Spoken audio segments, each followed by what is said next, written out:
जय महाराष्ट्र. मी मंदार लोणारे. खूप लोक मला मेसेजेस टाकत होते आणि कॉमेंट्स पण करत होते की दादा, जर गांजा पिताना आम्हाला पकडलं तर आमच्यासोबत काय होऊ शकतं.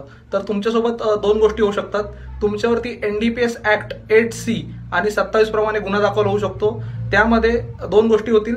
तुम्हाला एक तर पोलीस स्टेशनला घेऊन गेलं जाईल किंवा तुमचं सर्व माहिती घेऊन तुम्हाला कोर्टात बोलवलं जाईल.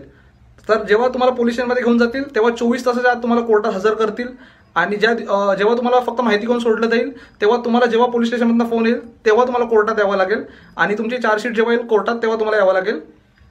यामध्ये असं आपल्याला करावं लागेल. 3000 रुपये फाईन असतो.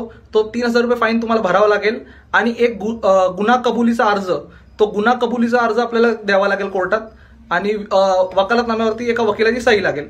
बस, बाकी इतकं काही नाहीये. जर अजून तुम्हाला काही माहिती ह्याच्यात हवी असेल किंवा गुन्हा कबुलीच्या अर्जाचा फोटो हवा असेल तर माझा भ्रमणध्वनी क्रमांक मी खाली दिलेला आहे कॅप्शनमध्ये.